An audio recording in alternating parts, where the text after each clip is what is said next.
Hello and welcome to another episode of Zoom with GS Kumar, where we regularly interview inspiring freelancers, coach, trainers, business owners, and startup business owners who give a lot of inspiring stories about their background and even educate about their products and services. Today's guest, we have Mr. Muthu from Hyderabad. He's an MD of KCG Consulting, and he's basically a change and transformation coach, and he has multiple faces. He's an author, coach, educationist, environmentalist, social entrepreneur, and he's also authored an Amazon best-selling book called Fail Forward Succeed. And he has also co-authored two books. One is Polyskills and one is SBM Guidebook. He's also co-founded Create and Narrate and ASK Education Society. So that's what he has. But I have lot many things to ask. Welcome, Mr. Muthu. Welcome. Good evening, everybody. Thank you. What inspired you to start a business? Because I just want to know your background because you have multiple facets. We have done and experimented a lot of things. So could you please explain what is your background and what is the inspiration to start coaching kind of a business where you come with a change and transformation aspect? Could you help me with that? Thank you for, first of all, for having me on your wonderful platform, Mr. Kumar. I come from a very humble middle class background. Most of my previous generation were all educated and placed in government services or private service. So there was no entrepreneur or any role model for me in my family. Having said that, being the last child, I was given all the freedom to experiment and to take risks. So that was one thing that I would give my parents. They didn't curb me. They didn't say that this is not for you. Business may not work for us. So they always allowed me to take this. They always allowed me to, do what I was very passionate about. So one of my passion areas, because both of them were working for government, especially the Corporation of Madras at the time. I used to be involved as a volunteer right from my school time as a student in civic activities. So that is how I started looking at whatever around me, whether it is in the space of cleanliness or hygiene or education, whatever I could see around me that needs to be changed. I started applying my mind. So that is how I started thinking of becoming an entrepreneur or a self-employed individual, trying to solve some of the problems I see around me, not with a great sense of I want to financially succeed and things like that. I just wanted to look at things and see if they can be better. That was the question I used to ask myself every day as a child. Even today, after 52 years, I'm still doing the same thing. Okay, great. You have a very unusual parents because a lot of parents, because of the risk involved in business, many people avoid trying to be in a business. But you are fortunate enough to have that kind of a parents where they encourage to you go with your passion. So, what exactly is KCG Consulting doing, and where is it located? Okay. I migrated from Chennai to Hyderabad in 1999. It was a booming market, I should say. Hyderabad was up and coming city with a lot of organizations setting up, international organizations and global organizations setting up their companies in Hyderabad. So I wanted to reach out to educational institutions and the corporates who were doing a lot of training. So that is how I wanted to make a mark here in Hyderabad. So after 10, 12 years of training for different organizations, training for different institutions, I decided to set up with my colleague, who's a certified project management expert. We wanted to make sure that whatever we do, it's not just going in and doing a training program and coming back. We wanted to institutionalize whatever changes they have to make, whatever improvements they wanted to make. We wanted to make it much more professional and much more sustainable for the client. So that is how the concept of KCG was founded. Kama means Ka stands for and Ma stands for two of the goddesses, Saraswati and Lakshmi. And it also stands for our first names. My colleague's name is Kasturi Shiva and my name is Maganti Muthu. So KMA also came in line. So that is how we started putting in both our learning as well as our business experience together. And our niche was to focus on the governments, especially government institutions. whether it is schools and colleges or whether it is the urban local bodies, gram panchayats, whoever used to call us, we used to go and do interventions so that they can be a sustainable impact on whatever services they offer to the public. That's how it was born. Okay, great. So you said you have come up with a lot of training background, subject matter expertise, and all that. So what kind of services is offered by KCG? KCG, when you look at even before KCG was founded, I was having a background in psychology. I was a postgraduate in psychology, and then I had tried all sorts of businesses. I tried to learn computers, try a software firm, use training. A lot of my training contacts to get business and things like that. Then slowly we start focusing on one or two areas where we thought we would be really doing a great job. So one is, of course, if you look at the Swachh Bharat movement, which became very famous, it became a big ticket central government program. So that was one opportunity where we thought there are about 4,000 plus cities in the country, and some of the cities who had taken our help, they used to call us and say, one election board, you do a pilot and show what you can do. Or in a small gram panchayat, you show us how you can do it so that we can replicate. So we were actually very tired of doing these pilots and small projects. We said the effort is the same. If you want something to really make an impact, you will have to go for scale. So that is how we demonstrated to people by doing the pilots that you can scale it up in this way. So we started offering our services not just for a city or a temple town or a gram panchayat. We started offering our programs even for entire state, 110 cities like that. So we tried to show them how a model can be replicated. So we started doing that kind of projects at the national level. Also for National Institute of Urban Affairs, we used to go and train different states on how they can be compliant for the new SWM rules and all that. That's how we focused on those aspects when SBM started becoming a very big opportunity for us. Okay. So basically, you work with the governments and solve their own major problems is what I'm trying to understand. But what essentially you solve a problem of a government? If you look at waste, especially one of the major challenges, India is already drowning in its waste. The kind of urbanization that is happening. If you take Bangalore, it used to be called the Garden City. Then it became anonymously started being called the Garbage City. Yes. Similar is the case in whether you take Chennai or Delhi, Mumbai, Calcutta, Hyderabad. The more urbanization is happening, even tier 2 cities, the more waste was generated, and it was all just thrown outside. And no proper processing. So when you look at what we do, we start from the strategic consulting level. We look at what are the issues they are facing, whether it is rationalization of the resources right from the manpower, the equipment they have, the vehicles they have, all those resources, whether it is the budgets, whatever they have. We look at everything they have, what is available and what they want to make it to improve. What are the things that they need to acquire? So we go about first strategizing and discussing with the client and offering them a roadmap. So these are the gaps you have, and these are the strengths you already have. So we show them this is what can be done.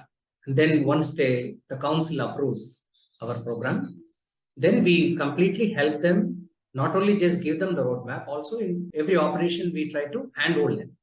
For example, if you take the entire SWM value chain, right from door-to-door collection in a source-separated manner, then transportation of all these resources. Once you are able to collect waste in a separate organic, inorganic, and hazardous, then waste becomes a resource.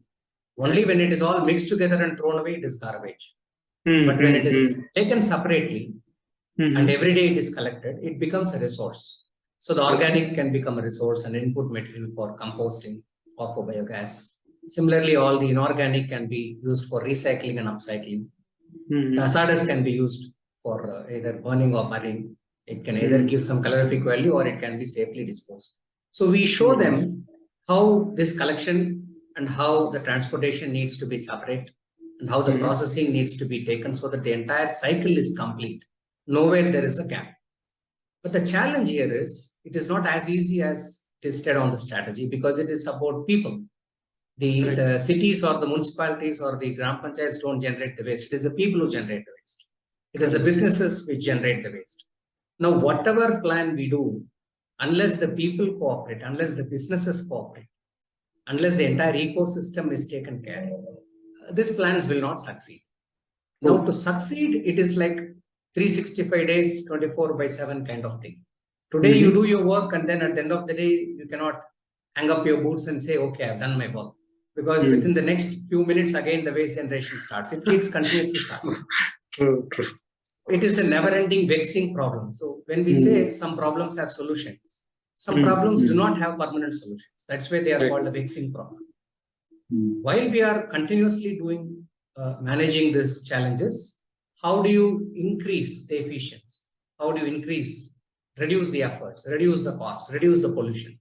So we look at all aspects. So it is a very complex challenge, not only for the governments to manage, it is also for any consultant or anybody who is working on the field to be able to monitor all these aspects, the complexities. It's a mammoth challenge. So that is where we bring in our expertise, we bring in our experience, our project management experience, our training experience, our human resource experience, our technology experience.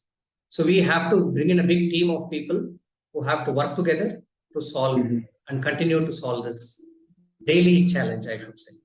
My God. Okay, that's a huge task which you have taken and working towards this kind of an aspect, because cleaning my room itself, it's a huge task, but you are taken a mission as something a huge one. I appreciate those kind of efforts, which is not very easy for any in terms of human efforts.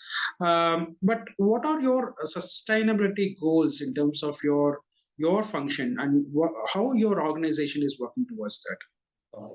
So when we have the sustainability development goals came into picture, there are some 17 goals worldwide. Countries are working towards combating the challenges. It could be poverty, it could be education, it could be health. So we work on 4 major focus areas for us in our organization. One is the mental health and well-being, so which comes under the 3rd sustainability development goal. Then we have number 4, which is education. Then we have number 6, which is on water and sanitation. And number 11, which is on sustainable cities and communities.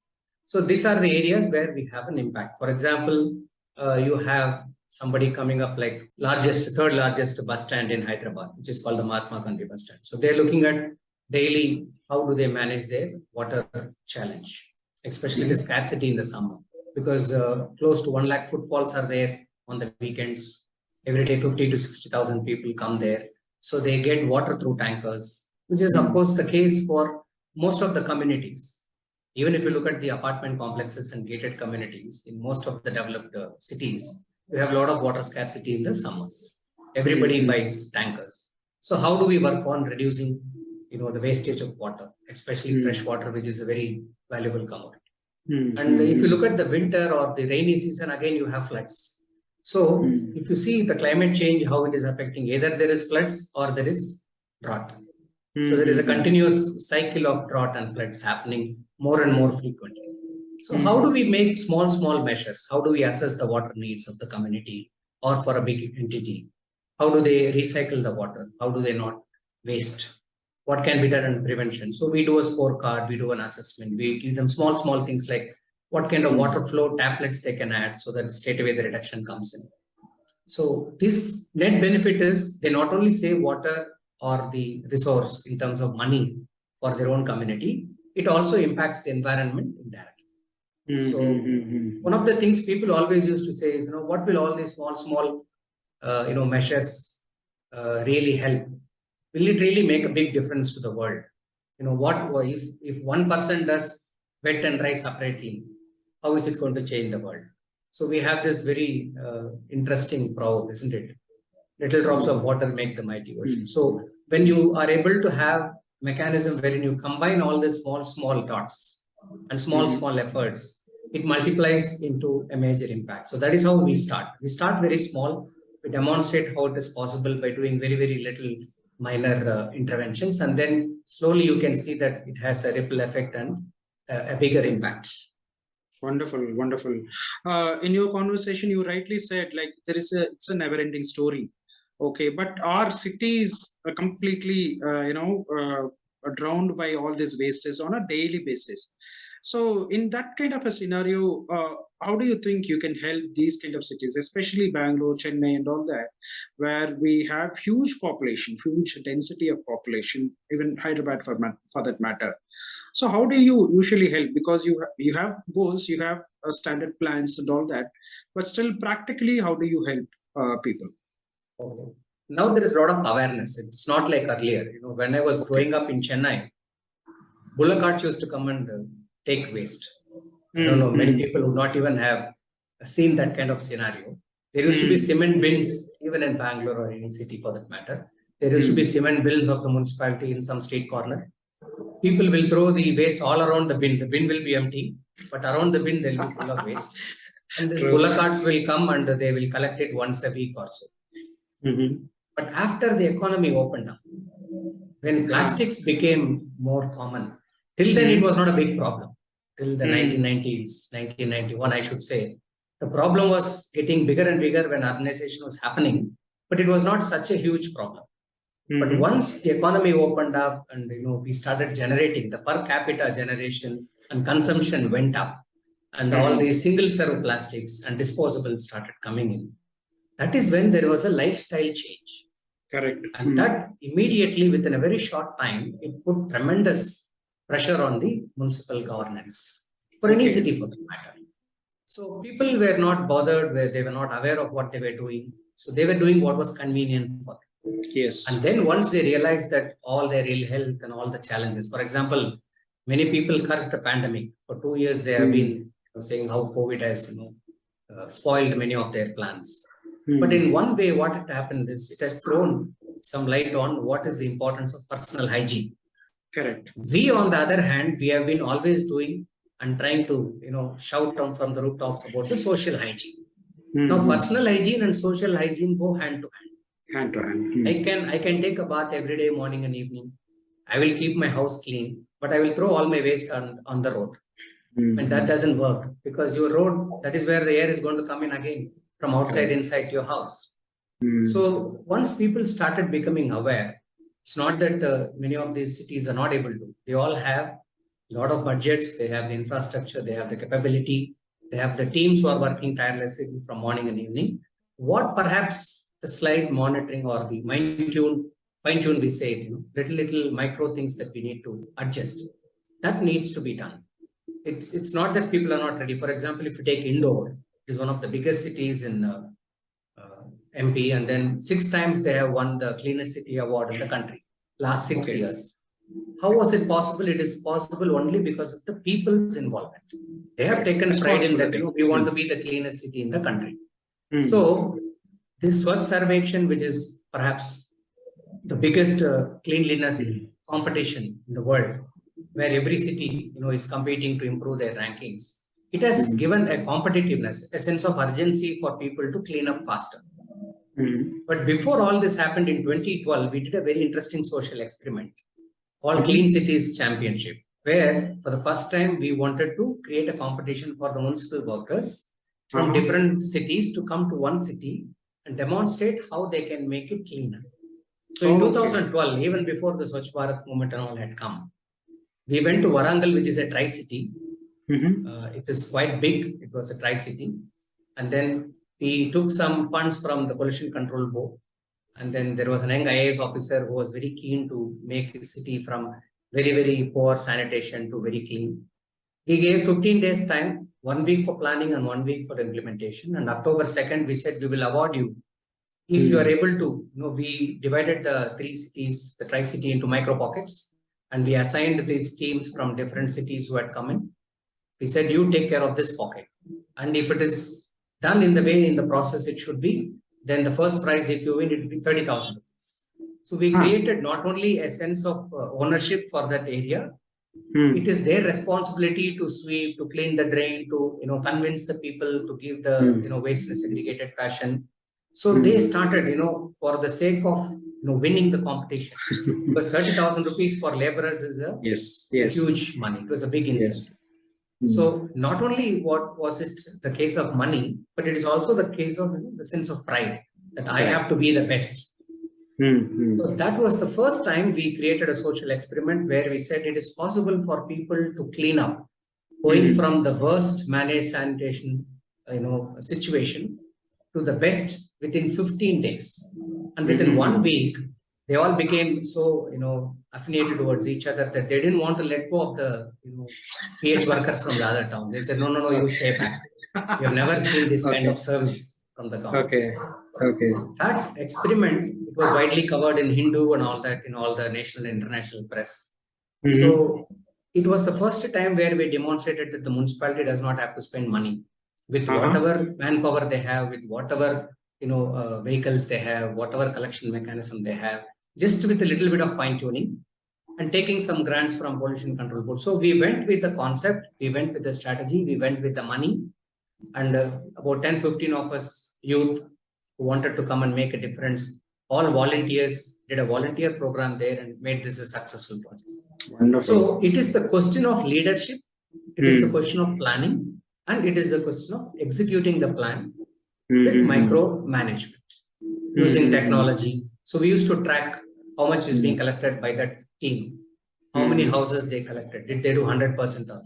After collection, did they process it 100% or not? So we started using technology so that we could track the services. So then that software was left behind so that the ULB can make use of it. So these are the ways we can create assets for the organization. We can show them how they can measure their performance, whether it is improving or deteriorating, how to incentivize the public health workers or the people on the field. Because the cooperation between the waste generator, that is the public, and the service, the waste collector, the public health workers. So the public and the public health workers both are on the field. Once the cooperation between both of them is set in that micro pocket, you don't have to worry about the entire city.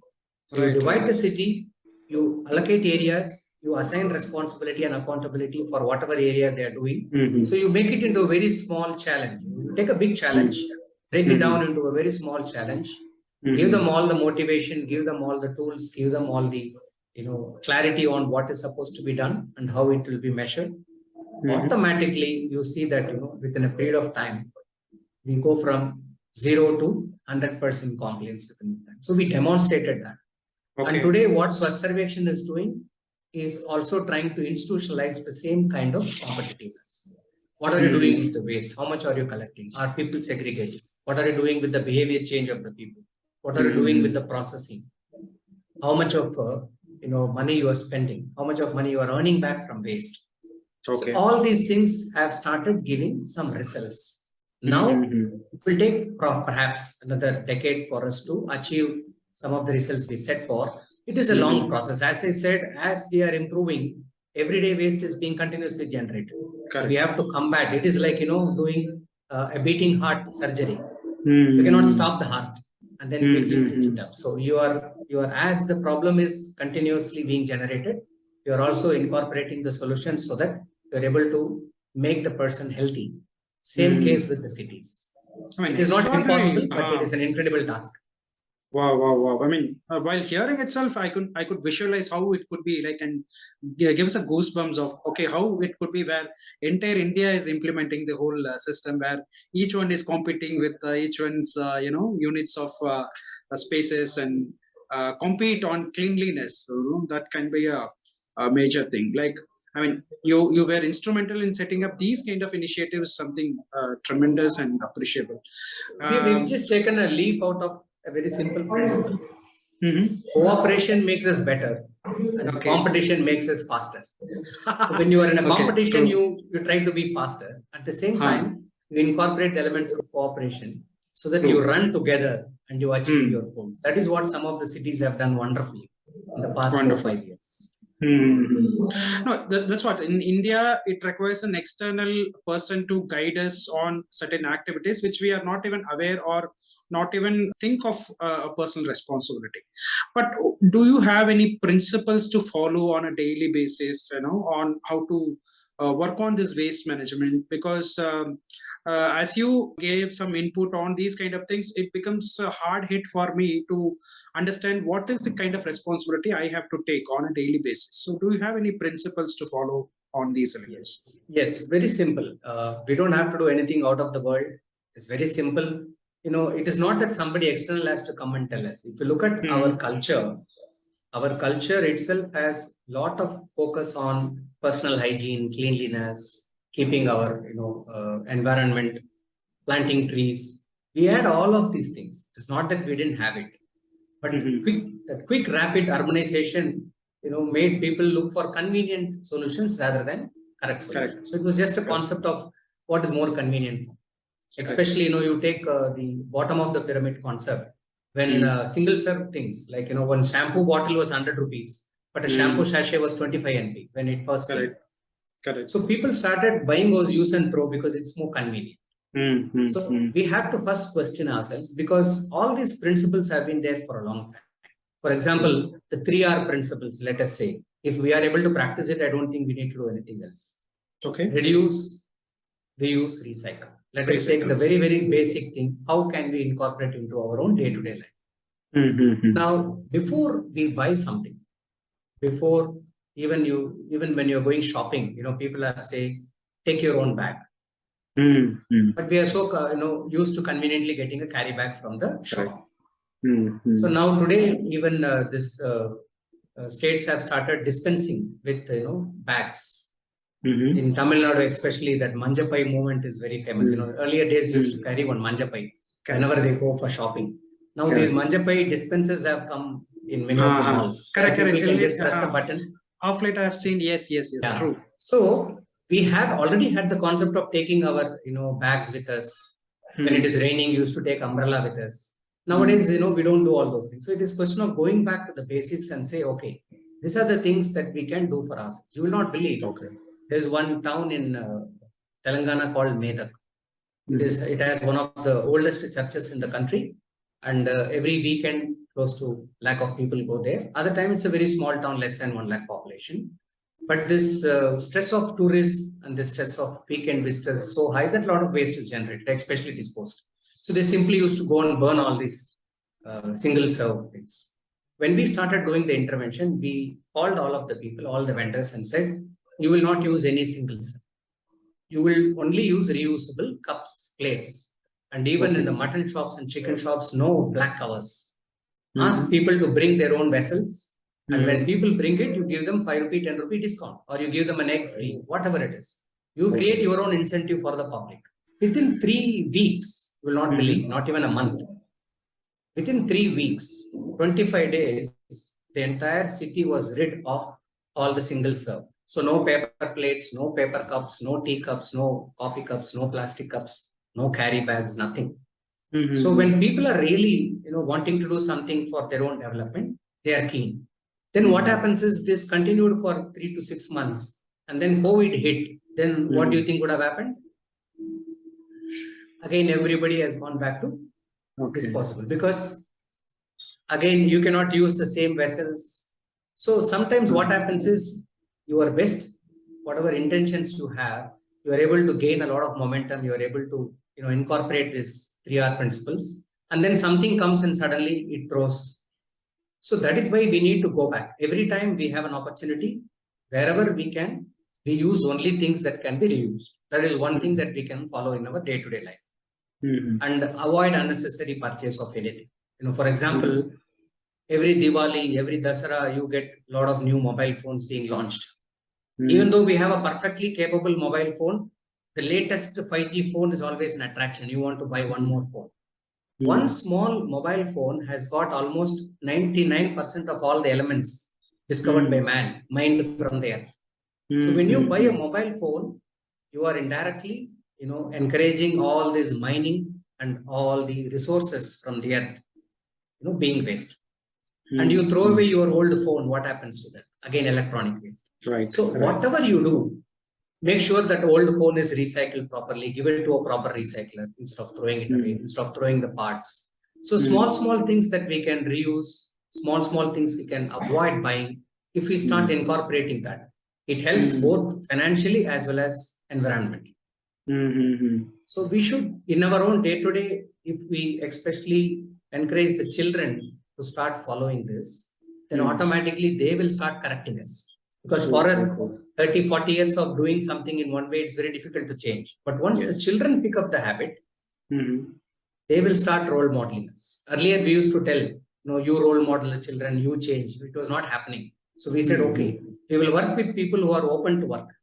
So we changed them and they became role models. Right.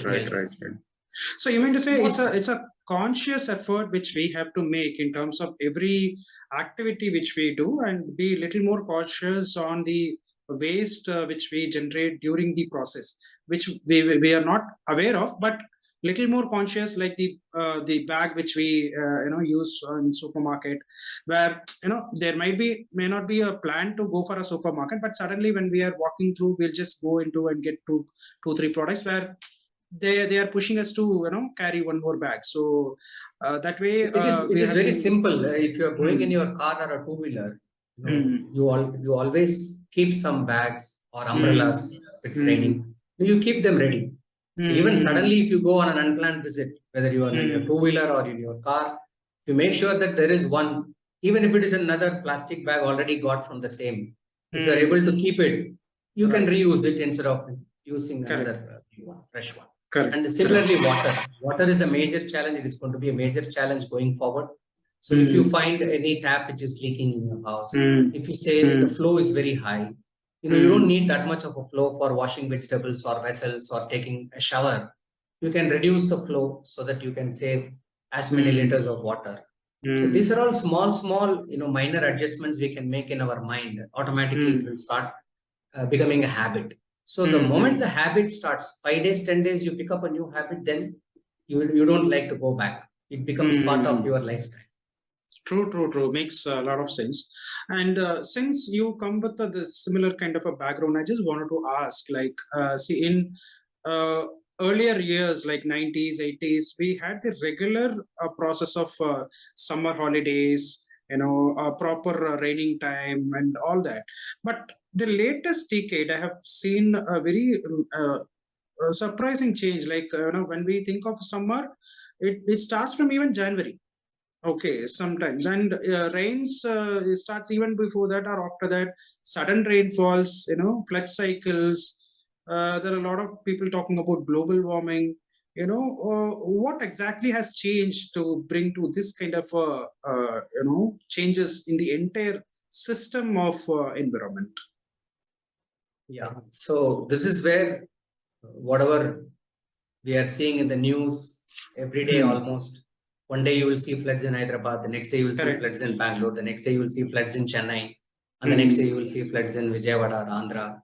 So a lot of sudden cyclonic storms, unexpected showers, unseasonal showers. These are all indications of global warming and climate change. Now, that is why countries have started looking at how to go from fossil fuel to battery. Now, we have that mechanism coming in from all the countries. Slowly, we are looking at how can we reduce our burning fossil fuel and things like that. So at a major policy level, lot of ideas have been generated, lot of experts, lot of scientists. They already say that we have almost crossed the tipping point. Slowly the earth is dying and we have crossed the tipping point. But I believe, I don't like to look at things in a negative way. I always say, okay, whatever happening is happening. You cannot stop because nature is very powerful. You have an urban heat island effect and suddenly this, cloud bursts are going to happen in any part of the city. So that's a given norm. So you're not going to go and change that. Probably you need some technology to think of how to even disperse the clouds and things like that. So that comes later. But at a personal level, we know that, there is going to be an unusual heat wave. There is going to be an unusual cold wave. There is going to be unseasonal shower. So you already know that slowly we are, experiencing these things. Now, what you need to think about is only about your personal carbon footprint and your family carbon footprint. That is all we can work on. We don't have to go and change the world. People talk about changing the world. I have only one thing to tell. I also don't never think of going and doing anything. It is only what we can do with our own efforts in our own immediate community in our family, and for ourselves. So it always starts with individual, immediate family, and then extended friends and extended family, and then our local community. So if we do very simple things as a group of people who are concerned, instead of just watching the news and saying things are happening like this, we can take some small concrete actions. I'm sure nature knows how to heal itself. We are nothing compared to the power of the nature. But when we are conscious and when we are very honest in our efforts to reduce our carbon footprint, automatically we can see some changes happening. I have seen that you can see the news also. Many of the good news is not being covered so well. Like, for example, single person has planted a 40-acre forest in his own land. Correct. Now you have so many people who have, renovated old temple tanks, removed all the garbage and created good fresh water ponds. So you can see people with their pension money, doing all these wonderful climate impact activities in the very small way. So you don't have to do all those things. You have to just do what is possible by you, and then the world will take care of itself. Wonderful. Makes a lot of sense. And one of the major issue is water scarcity. All the three factors. So very small way we can understand. It's very common sense. Any more deeper, I think we will get oil, but not water. That is the kind of situation we have in some of the city. Actually, the fresh water which can be consumed by us, which is available, is